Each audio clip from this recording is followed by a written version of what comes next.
Ya, kita akan membaca firman Tuhan dari 2 Samuel 6 ayat 1 sampai 23. Daud mengumpulkan pula tempat orang pilihan di antara orang Israel. 30.000 orang banyaknya. Kemudian bersiaplah Daud, lalu berjalan dari Baale Yehuda dengan seluruh rakyat yang menyertainya untuk mengangkut dari sana tabut Allah yang disebut dengan nama Tuhan semesta alam yang bertahta di atas kerubim. Mereka menaikkan tabut Allah itu ke dalam kereta yang baru setelah mengangkatnya dari rumah Abinadab yang di atas bukit. Lalu Uza dan Hayo, anak-anak Abinadab, mengantarkan kereta itu. Uza berjalan di samping tabut Allah itu, sedang Hayo berjalan di depan tabut itu. Daud dan seluruh kaum Israel menari-nari di hadapan Tuhan dengan sekuat tenaga, diiringi nyanyian, kecapi, gambus, rebana, kelentung, dan ceraca. Ketika mereka sampai ke tempat pengirikan Nakon, maka Uza mengulurkan tangannya kepada tabut Allah itu, lalu memegangnya. Karena lembu-lembu itu tergelincir, maka bangkitlah murka Tuhan terhadap Uza. Lalu Allah membunuh dia di sana karena ketegurannya itu. Ia mati di sana dekat tabut Allah itu. Daud menjadi marah karena Tuhan telah menyambar Uza demikian hebatnya. Maka tempat itu disebut orang Peres Uza sampai sekarang. Pada waktu itu Daud menjadi takut kepada Tuhan, lalu katanya, "Bagaimana tabut Tuhan itu dapat sampai kepadaku?" Sebab itu Daud tidak mau memindahkan tabut Tuhan itu ke tempatnya, ke kota Daud. Tetapi Daud menyimpang dan membawanya ke rumah Obed Edom, orang Gad itu. Bulan lamanya tabut Tuhan itu tinggal di rumah Obed Edom, orang Gad itu. Dan Tuhan memberkati Obed Edom dan seisi rumahnya. Diberitahukanlah kepada Raja Daud, demikian. Tuhan memberkati seisi rumah Obed Edom dan segala yang ada padanya, oleh karena tabut Allah itu. Lalu Daud pergi mengangkut tabut Allah itu dari rumah Obed Edom ke kota Daud dengan sukacita. Apabila pengangkat tabut Tuhan itu melangkah maju 6 langkah, maka ia mengorbankan seekor lembu dan seekor anak lembu gemukan. Dan Daud menari-nari di hadapan Tuhan dengan sekuat tenaga. Ia berbaju efod dari kain lenan. Daud dan seluruh orang Israel mengangkut tabut Tuhan itu dengan diiringi sorak dan bunyi sangkakala. Ketika tabut Tuhan itu masuk ke kota Daud, maka Mikal, anak perempuan Saul, menjenguk dari jendela. Lalu melihat Raja Daud meloncat-loncat serta menari-nari di hadapan Tuhan. Sebab itu ia memandang rendah Daud dalam hatinya. Tabut Tuhan itu dibawa masuk, lalu diletakkan di tempatnya, di dalam kemah yang dibentangkan Daud untuk itu. Kemudian Daud mempersembahkan korban bakaran dan korban keselamatan di hadapan Tuhan. Setelah Daud selesai mempersembahkan korban bakaran dan korban keselamatan, diberkatinya lah bangsa itu demi nama Tuhan semesta alam. Lalu dibagikannya kepada seluruh bangsa itu, kepada seluruh khalayak ramai Israel, baik laki-laki maupun perempuan, kepada masing-masing seketul roti bundar, sekerat daging, dan sepotong kue kismis. Sesudah itu pergilah seluruh bangsa itu, masing-masing ke rumahnya. Ketika Daud pulang untuk memberkati salam kepada seisi rumahnya, maka keluarlah Mikal binti Saul mendapatkan Daud. Katanya, "Betapa raja orang Israel yang menelanjangi dirinya pada hari ini di depan mata budak-budak perempuan para istrinya. Mereka merasa dirinya terhormat pada hari ini seperti orang hina dan tidak malu-malu menelanjangi dirinya." Tetapi berkatalah Daud kepada Mikal di hadapan Tuhan yang telah memilih aku dengan menyisihkan ayahmu dan segenap keluarganya untuk menunjuk aku menjadi raja atas umat Tuhan, yakni atas Israel. Di hadapan Tuhan aku menari-nari, bahkan aku akan menghinakan diriku lebih daripada itu. Engkau akan memandang aku rendah, tetapi bersama-sama budak-budak perempuan yang kau katakan itu, bersama-sama mereka lah aku mau dihormati. Mikal binti Saul tidak mendapat anak sampai hari mati. Lanjut, Pak Maruli Siregar. Ya, selanjutnya mari kita mendengarkan dari Markus 14 ayat 1 sampai 31. Hari Raya Paskah dan Hari Raya Roti Tidak Beragi akan mulai 2 hari lagi. Imam-imam kepala dan ahli-ahli Taurat mencari jalan untuk menangkap dan membunuh Yesus dengan tipu muslihat. Sebab mereka berkata, jangan pada waktu perayaan supaya jangan timbul keributan di antara rakyat. Ketika Yesus berada di Betania, di rumah Simon si Kusta, dan sedang duduk makan, datanglah seorang perempuan membawa suatu buli-buli pualam berisi minyak narwastu murni yang mahal harganya. Setelah dipecahkannya leher buli-buli itu, dicurahkannya minyak itu ke atas kepala Yesus. Ada orang yang menjadi gusar dan berkata seorang kepada yang lain, untuk apa pemborosan minyak narwastu ini? Sebab minyak ini dapat dijual 300 dinar lebih dan uangnya dapat diberikan kepada orang-orang miskin. Lalu mereka memarahi perempuan itu. Tetapi Yesus berkata, biarkanlah dia, mengapa kamu menyusahkan dia? Ia telah melakukan suatu perbuatan yang baik padaku. Karena orang-orang miskin selalu ada padamu, dan kamu dapat menolong mereka bila mana kamu menghendakinya.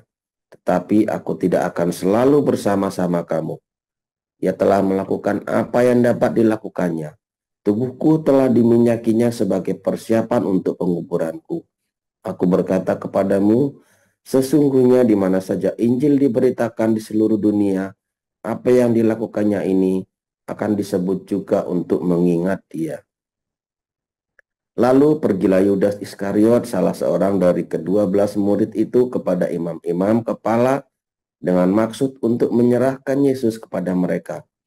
Mereka sangat gembira waktu mendengarnya, dan mereka berjanji akan memberikan uang kepadanya. Kemudian ia mencari kesempatan yang baik untuk menyerahkan Yesus. Pada hari pertama dari hari raya roti tidak beragi, pada waktu orang menyembelih domba Paskah, murid-murid Yesus berkata kepadanya, ke tempat mana engkau kehendaki kami pergi untuk mempersiapkan perjamuan Paskah bagimu? Lalu ia menyuruh 2 orang muridnya dengan pesan, pergilah ke kota. Di sana kamu akan bertemu dengan seorang yang membawa kendi berisi air. Ikutilah dia. Dan katakanlah kepada pemilik rumah yang dimasukinya, pesan guru, di manakah ruangan yang disediakan bagiku untuk makan Paskah bersama-sama dengan murid-muridku? Lalu orang itu akan menunjukkan kamu sebuah ruangan atas yang besar, yang sudah lengkap dan tersedia. Disitulah kamu harus mempersiapkan perjamuan Paskah untuk kita. Maka berangkatlah kedua murid itu, dan setibanya di kota didapati mereka semua seperti yang dikatakan Yesus kepada mereka. Lalu mereka mempersiapkan Paskah. Setelah hari malam, datanglah Yesus bersama-sama dengan ke-12 murid itu. Ketika mereka duduk di situ dan sedang makan, Yesus berkata, aku berkata kepadamu, sesungguhnya seorang di antara kamu akan menyerahkan aku, yaitu dia yang makan dengan aku. Maka sedihlah hati mereka dan seorang demi seorang berkata kepadanya, bukan aku ya Tuhan. Ia menjawab, orang itu ialah salah seorang dari kamu yang 12 ini. Dia yang mencelupkan roti ke dalam satu pinggan dengan aku. Anak manusia memang akan pergi sesuai dengan yang tertulis tentang dia. Akan tetapi celakalah orang yang olehnya anak manusia itu diserahkan. adalah lebih baik bagi seorang orang itu sekiranya ia tidak dilahirkan. Dan ketika Yesus dan murid-muridnya sedang makan, Yesus mengambil roti, mengucap berkat, memecah-mecahkannya, lalu memberikannya kepada mereka dan berkata, "Ambillah, inilah tubuhku." Sesudah itu ia mengambil cawan, mengucap syukur, lalu memberikannya kepada mereka, dan mereka semuanya minum dari cawan itu. Dan ia berkata kepada mereka, "Inilah darahku, darah perjanjian yang ditumpahkan bagi banyak orang. Aku berkata kepadamu, sesungguhnya aku tidak akan minum lagi hasil pokok anggur sampai pada hari aku meminumnya, yaitu yang baru dalam kerajaan Allah." Sesudah mereka menyanyikan nyanyian pujian, pergilah mereka ke Bukit Zaitun. Lalu Yesus berkata kepada mereka, "Kamu semua akan tergoncang imanmu, sebab ada tertulis, aku akan memukul gembala, dan domba-domba itu akan tercerai-berai. Akan tetapi, sesudah aku bangkit, aku akan mendahului kamu ke Galilea." Kata Petrus kepadanya, "Biarpun mereka semua tergoncang imannya, aku tidak." Lalu kata Yesus kepadanya, "Aku berkata kepadamu, sesungguhnya pada hari ini, malam ini juga, sebelum ayam berkokok 2 kali, engkau telah menyangkal aku 3 kali." Tetapi dengan lebih bersungguh-sungguh Petrus berkata, "Sekalipun aku harus mati bersama-sama engkau, aku tak akan menyangkal engkau." Semua yang lain pun berkata demikian juga. Lalu sampailah Yesus dan murid-muridnya ke suatu tempat yang bernama Getsemani. Kata Yesus kepada murid-muridnya, "Duduklah di sini, sementara aku berdoa." Dan ia membawa Petrus, Yakobus, dan Yohanes sertanya. Ia sangat takut dan gentar. Lalu katanya kepada mereka, "Hatiku sangat sedih, seperti mau mati rasanya. Tinggallah di sini dan berjaga-jagalah." Ia maju sedikit, merebahkan diri ke tanah dan berdoa supaya sekiranya mungkin saat itu lalu daripadanya. Katanya, "Ya Aba, ya Bapa, tidak ada yang mustahil bagimu. Ambillah cawan ini daripadaku.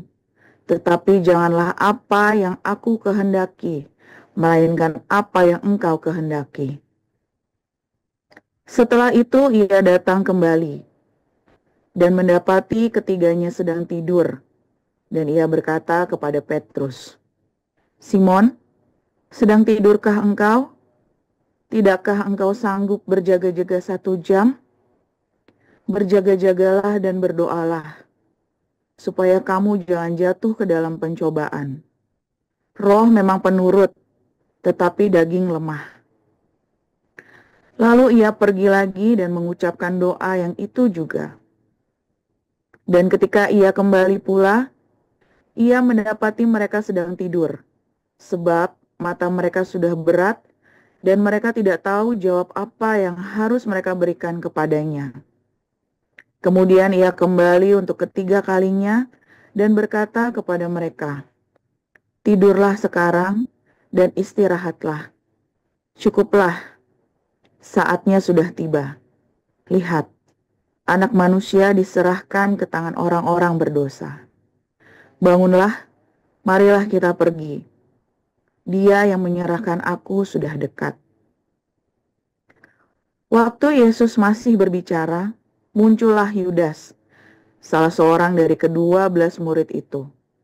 Dan bersama-sama dia, serombongan orang yang membawa pedang dan pentung, disuruh oleh imam-imam kepala, ahli-ahli Taurat, dan tua-tua. Orang yang menyerahkan dia telah memberitahukan tanda ini kepada mereka. "Orang yang akan kucium, itulah dia. Tangkaplah dia dan bawalah dia dengan selamat." Dan ketika ia sampai di situ, ia segera maju mendapatkan Yesus dan berkata, "Rabi," lalu mencium dia. Maka mereka memegang Yesus dan menangkapnya. Salah seorang dari mereka yang ada di situ menghunus pedangnya, lalu meletakkannya kepada hamba imam besar sehingga putus telinganya. Kata Yesus kepada mereka, "Sangkamu aku ini penyamun, maka kamu datang lengkap dengan pedang dan pentung untuk menangkap aku. Padahal tiap-tiap hari aku ada di tengah-tengah kamu mengajar di bait Allah. Dan kamu tidak menangkap aku, tetapi haruslah digenapi yang tertulis dalam kitab suci." Lalu semua murid itu meninggalkan dia dan melarikan diri. Ada seorang muda yang pada waktu itu hanya memakai sehelai kain lenan untuk menutup badannya, mengikuti dia. Mereka hendak menangkapnya, tetapi ia melepaskan kainnya dan lari dengan telanjang. Kemudian Yesus dibawa menghadap imam besar. Lalu semua imam kepala, tua-tua, dan ahli Taurat berkumpul di situ. Dan Petrus mengikuti dia dari jauh, sampai ke dalam halaman imam besar. Dan di sana ia duduk di antara pengawal-pengawal sambil berdiam dekat api. Imam-imam kepala, malah seluruh mahkamah agama mencari kesaksian terhadap Yesus supaya ia dapat dihukum mati. Tetapi mereka tidak memperolehnya. Banyak juga orang yang mengucapkan kesaksian palsu terhadap dia. Tetapi kesaksian-kesaksian itu tidak sesuai yang satu dengan yang lain. Lalu beberapa orang naik saksi melawan dia dengan tuduhan palsu ini. Kami sudah mendengar orang ini berkata, "Aku akan merubuhkan bait suci buatan tangan manusia ini, dan dalam 3 hari akan kudirikan yang lain, yang bukan buatan tangan manusia." Dalam hal ini pun kesaksian mereka tidak sesuai yang satu dengan yang lain. Maka imam besar bangkit berdiri di tengah-tengah sidang dan bertanya kepada Yesus. Katanya, "Tidakkah engkau memberi jawab atas tuduhan-tuduhan saksi-saksi ini terhadap engkau?" Tetapi ia diam dan tidak menjawab apa-apa. Imam besar itu bertanya kepadanya sekali lagi. Katanya, "Apakah engkau Mesias, anak dari yang terpuji?" Jawab Yesus, "Akulah dia. Dan kamu akan melihat Anak Manusia duduk di sebelah kanan yang Maha Kuasa dan datang di tengah-tengah awan-awan di langit." Maka imam besar itu mengoyakkan pakaiannya dan berkata, "Untuk apa kita perlu saksi lagi? Kamu sudah mendengar hujatnya terhadap Allah. Bagaimana pendapat kamu?" Lalu dengan suara bulat mereka memutuskan bahwa dia harus dihukum mati. Lalu mulailah beberapa orang meludahi dia dan menutupi mukanya dan meninjunya sambil berkata kepadanya, "Hai Nabi, cobalah terka." Malah para pengawal pun memukul dia. Pada waktu itu Petrus masih ada di bawah, di halaman. Lalu datanglah seorang hamba perempuan imam besar. Dan ketika perempuan itu melihat Petrus sedang berdiam, ia menatap mukanya dan berkata, "Engkau juga bersama-sama dengan Yesus, orang Nazaret itu." Tetapi ia menyangkalnya dan berkata, "Aku tidak tahu dan tidak mengerti apa yang kau maksud." Lalu ia pergi ke serambi muka dan berkokoklah ayam. Ketika hamba perempuan itu melihat Petrus lagi, berkatalah ia pula kepada orang-orang yang ada di situ, "Orang ini adalah salah satu dari mereka." Tetapi Petrus menyangkalnya pula. Tidak lama kemudian, orang-orang yang ada di situ berkata juga kepada Petrus, "Engkau ini pasti salah seorang dari mereka, apalagi engkau seorang Galilea." Maka mulailah Petrus mengutuk dan bersumpah, "Aku tidak kenal orang yang kamu sebut-sebut ini." Dan pada saat itu berkokoklah ayam untuk kedua kalinya. Maka teringatlah Petrus bahwa Yesus telah berkata kepadanya, "Sebelum ayam berkokok 2 kali, engkau telah menyangkal aku 3 kali." Lalu menangislah ia terseduh-seduh. Demikian firman Tuhan. Ya, terpujilah Tuhan kita, Yesus Kristus. Terima kasih para lektor yang sudah membacakan ayat Alkitab pada pagi hari ini. Bu Efrata, Pak Maruli, dan Bu Ayu Anggreni. Kita akan mendengarkan renungan embun pagi ini dengan judul Bait Suci Ketiga oleh Dr. Joseph Pauljang. Silakan Pak Pastor Joseph Pauljang. Haleluya, luar biasa. Biasanya sudah dipin ya, thank you. Jadi saudara, ini bait suci ketiga ini entah kesekian kalinya ya, saya cerita tentang bait suci ketiga ini, saudara ya. Apakah bait suci ketiga ini akan dibangun, saudara? Kemungkinannya kecil sekali. Ya, secara politis, orang Israel nggak kepengen, saudara ya. Orang-orang rabi-rabi Yahudi ini nggak kepengen. Kenapa? Karena begitu bait suci ketiga ini dibangun, maka generasi rabbinik ini akan hancur, maka para imam ini nanti akan berkuasa, saudara. Tentu saja nggak mau nih orang Yahudi ini kehilangan jatah, ya saudara ya. Jadi secara politis nggak mau. Kedua, selama 2000 tahun orang Yahudi percaya bahwa kita inilah bait suci, bukan gedung itu. Dan sudah 2 kali mereka gagal. Jadi buat apa membangun yang ketiga? Itu kata dosen saya ya. Namanya, bentar ya. Yang Yosikayas atau yang saya lupa ya. Bukan. Namanya, satu lagi ya, David Barak, saudara yang bilang ya. Dia bilang, kita ini sudah 2 kali. Ini ya, Federman, namanya Federman ya. Namanya Isaac Federman. Dia bilang, ngapain kita bikin yang ketiga? Ya, menarik juga ya, punya bait suci ya, kita punya kebanggaan sesuatu. Tapi buat apa? Ya, saudara ya. Jadi, secara politis tidak mungkin, dan secara historis juga tidak mungkin. Secara teologis mereka percaya bahwa bait suci adalah kita. Ya. Yang terakhir mungkin bisa, tapi sebagai objek wisata saja, saudara ya. Mungkin suatu, tapi itu mereka ngepet enggak. Jadi lalu itu proyek itu cuma buat itu kan yang bikin orang Kristen, bukan orang Yahudi, saudara. Grupnya evangelis, ya kan? Grupnya evangelical, ya. Jadi nggak bikin gitu. Lalu, saudara, Tuhan Yesus pun sebetulnya juga sama ya, runtuhkan. Runtuh beneran ya. Yesus berkata runtuhkan bait suci ini. Dan runtuh beneran, saudara ya. Bait suci itu diruntuhkan beneran. Ya. Saudara, Anda pikir orang Yahudi bangga dengan bait suci yang kedua, saudara? Enggak, saudara. Kenapa? Karena orang Yahudi melihat bait suci yang kedua itu adalah campur tangannya Herodes yang bukan orang Yahudi, saudara. Dan bait suci kedua ini sendiri ya dibiayai oleh seorang kafir, oleh seorang goyim, yaitu Kores. Ya.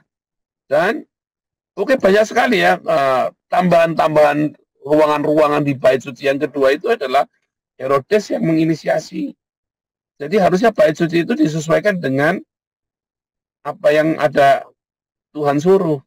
Tetapi ini sudah terjadi modifikasi campur tangan manusia. Nah, sebetulnya orang Yahudi ngerti itu, saudara ya. Bahwa bait suci kedua ini bukan sesuatu yang membanggakan buat mereka. Namun ada beberapa orang yang sudah terjun di dalam bisnis agama yang menjadikan bait suci kedua ini sebagai bisnis. Makanya Tuhan Yesus berkata, runtuhkan. Aku akan bangun dalam 3 hari. Artinya apa? Sesuatu yang baru dan runtuh, saudara ya. Dan diruntuhkan benar-benar. Dan sejak itu orang Yahudi bait sucinya adalah kita. Apa konsekuensi, saudara, kalau kita ini bait suci? Anda semua kebanyakan berretorika ya. Kita ini bait suci. Makanya, ya kalau kita ini bait suci, maka kita harus menjaga Roh Kudus. Anda yakin, saudara? Kalau tubuh Anda adalah bait suci, Anda yakin Anda hidup kudus, saudara? Kalau tubuh Anda bait suci, Anda yakin ya, semua sumpah serapah hidupmu, semua dendam hidupmu itu yang ya kan? Yang kamu simpan kebencian, kemarahan, kamu yakin kamu bait suci, saudara? Dan ternyata banyak orang, walaupun secara teoritis, oh ini tubuh kita bait suci, tetapi dia tidak sungguh-sungguh percaya, dia tidak ngerti bahwa benar-benar bait suci, saudara. Sehingga di situ ada berkat dan ada kutuk, saudara. Bait suci itu kan menjadi berkat atau menjadi kutuk. Karena di bait suci itulah, ya, di dalam bait suci itulah, saudara, maka kuasa Tuhan itu dinyatakan. Masalahnya satu, benarkah tubuhmu itu bait suci? Kalau tubuhmu itu bait suci, mengapa kamu main-main dengan pencabulan dan perzinahan? Kamu pikir bisa bercanda? Pencabulan dan perzinahan, kakak-kakaan, adik-adikan. Kamu pikir bait suci bisa bercanda, saudara? Dengan kekudusan. Ya, bonceng-boncengan, yang-yangan. Aduh, saudara. Kamu pikir Tuhan akan biarkan, saudara? Disambar, geledek, mati kamu, saudara. Ya kan? Ya kan? Karena disitulah hadirat Allah dalam hidupmu itu. Masalahnya, mengapa kamu main-main? Karena kamu tidak tahu kalau bait tubuhmu adalah bait suci. Kamu hanya berretorika dengan terminologi bait suci itu. Kamu nggak sungguh-sungguh mengimani. Nggak heran, tidak ada hadirat Tuhan dalam hidupmu. Makanya akhirnya hidupmu juga serampangan mainan. Kamu pikir kamu bisa ya berteologi dan kamu bisa berkata-kata tentang Tuhan. Ya, sementara kamu hidup dalam ketidakkudusan. Oh, I'm okay, aku nggak apa-apa, aku nggak apa-apa, aku nggak apa-apa. Apa-apa, saudara? Serius, saudara, apa-apa. Mengapa orang-orang, hei Tuhan, kutuklah aku. Kenapa nggak dikutuk sama Tuhan, saudara? Karena Tuhan tidak suka mengutuk. Tapi iblis nunggu momentum itu. Hei Tuhan, kutuklah aku. Oh, digarap benar sama iblis, saudara ya. Bukan Tuhan. Makanya kan, saya kan bilang sama orang Islam, kalau Allahnya Islam itu memang ada. Kenapa saya sampai sekarang masih enak, masih hebat, tambah gede. Buktinya kan Allah Islam nggak ada. Makanya saya makin hebat kan sekarang kan. Tetapi dibalik, kalau Allah Kristen ada, mengapa orang-orang Islam yang mengutuki Yesus tidak celaka? Kenapa Yesus tidak menghukum? Karena yang menghukum bukan Yesus. Tetapi iblislah yang akan mencuri, membunuh, dan membinasakan hidupmu, saudara. Ya kan? Dan semua mu'alaf, ya, yang nggak benar, yang canda, ya, yang main-main, yang guyonan, tidak sopan tentang Tuhan Yesus. Disambar sama iblis, bukan Tuhan Yesus yang menghukum, saudara. Tuhan Yesus ingin orang-orang ini kembali bertobat. Tetapi itu tadi, serahkanlah tubuhnya pada iblis. Supaya jiwanya selamatkan. Itulah sebabnya para mu'alaf ini banyak sekali kena bencana, saudara. Saudara, pernah ada orang mau nyelakain hidup saya, saudara ya. Saya cuma bilang, saya ini sudah melayani Tuhan. Akan kubongkar semuanya. Orang itu kemudian mati. Ada 2 orang ya, saudara ya. Dan Anda lihat sendirilah, banyaklah yang mau nyelakain saya, malah celaka sendiri. Saya bilang, karena saya adalah bait suci. Dan saya hidup di dalam bait suci itu. Lalu kamu mau main-main dengan bait suci yang saya hidupi ini. Maka kamu sedang main-main sama Tuhan. Syaratnya apa, saudara? Syaratnya saya harus jaga hidup saya di dalam kasih dan kekudusan tanpa syarat, saudara. Tanpa kompromi. Makanya saya hati-hati sekali dengan namanya kasih dan kekudusan tanpa kompromi, saudara. Ada beberapa orang ya mencoba ngerayu-rayu saya, apalagi kalau di Facebook itu ya. Ada perempuan cantik, nggak jelas semuanya fotonya seronok-seronok, terus apa nge-add, hai kok Paul, apa kabar pastor, terus ngobrol ini, langsung saya delete. Apalagi pengikutnya dia, followernya, teman-temannya nggak ada yang kenal semua, saya cuma 600 lagi, saudara ya, cuma 300, cuma 600. Ya, terus dia isinya pamer-pamer tubuhnya mulus, apa segala macam ya. Nggak corok, enggak, cuma kelihatan cantik, mencolek, langsung saya delete, saudara. Seringkali orang-orang ini kita bisa lengah, kita lalai. Ya tiba-tiba kirim apa, terus kita kepancing ya. Ini kan udah kejadian kan? Ada hamba Tuhan kepancing yang begituan kan? Nah, seringkali tidak ada yang kebal dengan percabulan dan persinahan soalnya. Termasuk saya, termasuk Anda. Tidak ada yang kebal dengan percabulan perzinahan, saudara.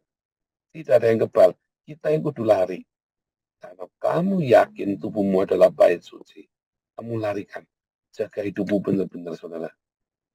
Saudara, mengapa banyak orang bisa kena guna-guna, kena santet? Orang Kristen, saudara. Karena dia tidak menjaga hidupnya benar-benar. Dia tidak serius dengan hidupnya, bahwa hidupnya adalah bait suci. Kalau tubuhnya adalah bait suci, maka ada roh Allah di dalamnya, kan? Dan bagaimana ada roh Allah lalu bisa ada roh setan secara bersamaan? Artinya, tidak ada roh Allah lagi. Di dalamnya hanya tinggal sisa-sisa dari hembusan Allah saja yang jadi rohmu, yang jadi hati nuranimu. Lalu sepenuhnya hidupmu dikuasai oleh dagingmu, saudara. Ya, itulah setan dalam hidupmu, saudara, dikuasai oleh setan. Makanya bisa ujuk-ujuk kerasukan kamu. Bisa ujuk-ujuk kamu itu bisa kesetanan, lingsatan, tak karu-karuan. Tiba-tiba bisa cabul minta ampun. Tiba-tiba kamu bisa dikuasai oleh dendam kesumat. Bisa-bisa kamu dikuasai oleh amarah yang tidak kenal batas. Yang suatu hari kan kamu sesali. Tapi mengapa itu bisa terjadi? Karena kamu tidak membuat tubuhmu menjadi bait suci dan menguduskan bait suci itu, saudara. Tidak kamu rawat. Kamu selalu melampiaskan hawa nafsumu. Kamu pikir, ya, kamu lampiaskan hawa nafsumu itu terus kamu menang gitu. Seneng gitu ya kan? Bodoh, saudara. Setiap kali kamu melampiaskan hawa nafsumu, kemarahanmu, dendammu, kecabulanmu, ya setiap kali kamu melampiaskan hawa nafsu untuk membuli orang lain, mocking orang lain, sebetulnya kamu sedang merusak bait suci itu, saudara. Kamu tidak menjaganya di dalam kekudusan. Lalu kamu berpikir bahwa tubuh kita ini bait suci, itu hanya tinggal retorika, cuman tinggal formalitas, omongan-omongan yang tidak ada kuasanya sama sekali. Dan ketika ya, iblis datang, dijarah nggak bait suci ini? Dijarah kayak Jenderal Tirtus, menjarah kayak Nebuchadnezzar, ya kan? Nebuzaradan itu yang menghancurkan bait suci pertama, Jenderal Tirtus yang menghancurkan bait suci kedua. Dijarah kamu, saudara, bait suci itu. Seluruh perbendaharanya diambil sampai nggak ada lagi yang tersisa. Karena kamu bermain-main dengan kekudusan bait suci. Kamu tidak rawat bait.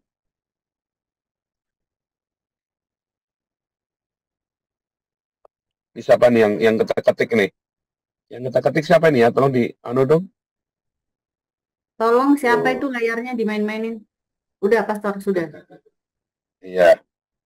Ya, jadi saudara jangan main-main ya, saudara ya, dengan kekudusan bait suci itu. Karena kamu akan dijarah oleh iblis. Jarah seluruh perbendaharanya sampai nggak ada yang tersisa lagi. Sampai kamu cuma punya tinggal tembok ratapan. Akhirnya di sisa hidupmu, kamu hanya bisa meratap saja, saudara. Karena kamu main-main dengan kekudusan bait suci, dengan kekudusan dalam hidupmu. Di dalam komunitas ini saya selalu mengingatkan, hati-hati. Saya sudah memberi contoh.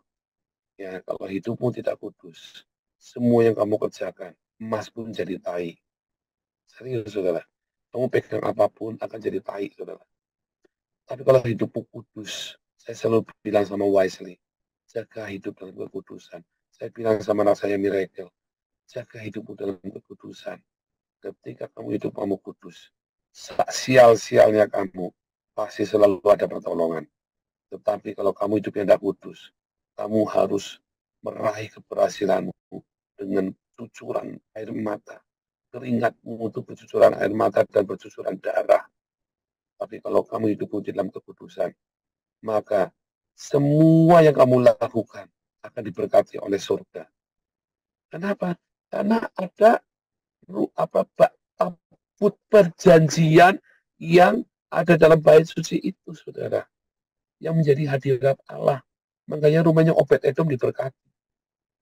Tapi kalau kamu main-main, saya kan sudah ngelewatin masa-masa itu, saudara ya. Saya korbankan anak istri saya. Malah ingat saya main-main, saudara. Saya kompromi. Ya. Cuma nyicip-nyicip. Oh, hati-hati, saudara. Pencuri datang untuk mencuri, membunuh, dan membinasakan. Kamu kompromi dikit aja, kamu main-main. Rampok. Iblis itu akan merampas bisa-bisa hidupmu, saudara. Ya, istilahnya saudara ya, kamu ada lubang sedikit saja setan masuk. Lubang sedikit saja, habis kamu. Jangan pernah bermain-main dengan percabulan, perzinahan, dendam di hatimu, amarah yang tidak terkendali. Hati-hati saudara. Ingat-ingat saudara ya, amarah yang tak terkendali, dendam, ya, percabulan, perzinahan, itu akan menghancurkan seluruh kesucian dalam hidup. Ya, saudara, ingat-ingat sekali lagi, tubuh kita ini adalah bait Allah, di mana Roh Kudus berdiam. Tetapi ketika kamu tidak jaga kesucian bait Allah itu, maka Roh Kudus akan tinggalkan kamu, saudara. Dan saat Roh Kudus tinggalkan kamu, maka pencuri datang untuk mencuri, membunuh, dan membinasakan. Datanglah Nebuzaradan, datanglah Jenderal Titus, Nebukadnezar, ya kan, Vespasius, ya kan, datanglah si Caligula, Nero, menjara hidupmu, saudara. Menjara bait suci dalam hidupmu. Ya, ingat-ingat, saudara, jangan bermain-main dengan kekudusan. Harga mati, saudara. Sebab tanpa kekudusan, tidak seorang pun melihat Allah. Tanpa kekudusan, kamu tidak akan bisa punya kasih yang benar. Cintamu itu akan cabul. Cintamu itu akan korup. Cintamu itu akan menjadi kejenuhan dan kejijikan. Karena apa? Karena kamu tidak jaga hidupmu yang benar bait suci itu. Hadirat Allah itu, saudara ya. Tuhan Yesus memberkati.